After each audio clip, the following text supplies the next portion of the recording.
অবসরে যাওয়ার পর ১ বছরের বেশি সময় রাজধানীর গুলশানে একটি সরকারি বাড়ি দখলে রেখেছিলেন সুপ্রিম কোর্টের অবসরপ্রাপ্ত বিচারপতি এইচ.এম. শামসুদ্দিন চৌধুরী মানিক।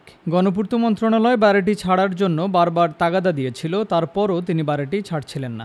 অবশেষে ২০১৭ সালের মে মাসে শামসুদ্দিন চৌধুরী বাড়িটি ছাড়েন। তবে বাড়ি ভাড়া, গ্যাস ও পানি বিল বাবদ সরকারের পাওনা ১৪,১৯,২০০ টাকা তিনি এখনও পরিশোধ করেননি।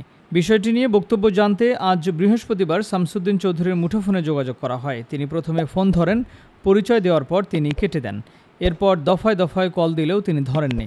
মুঠোফোন ও হোয়াটসঅ্যাপে বাড়ি ভাড়ার বিষয়টি জানিয়ে প্রশ্ন পাঠালেও জবাব পাওয়া যায়নি।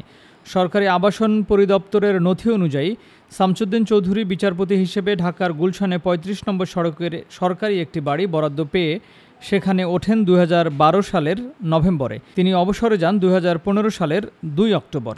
অবসরের পর বাড়িটিতে আরও ২ বছর থাকবেন বলে জানিয়ে সরকারি আবাসন পরিদপ্তরকে চিঠি দেন শামসুদ্দিন চৌধুরী। আবাসন পরিদপ্তর সূত্র জানায় তাকে ৬ মাস থাকার অনুমতি দেওয়া হয়। সে হিসেবে বিচারপতি মানিকের বাড়ি ছাড়ার কথা ২০১৬ সালের এপ্রিলে, কিন্তু ওই সময়ে তিনি বাড়ি ছাড়েননি।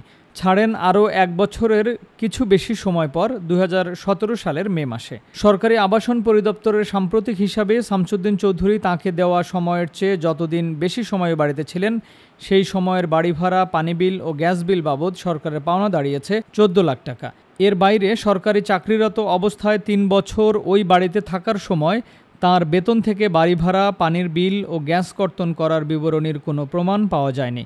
তার কাছে ওই ৩ বছরে পরিষেবা বিলের বিবরণী চাওয়া হয়েছিল, তবে তিনি তা দেননি। অবসরে যাওয়ার পর সরকারি বাড়ি ছাড়তে শামসুদ্দিন চৌধুরীকে চিঠি দিয়েছিল সরকারি আবাসন পরিদপ্তর।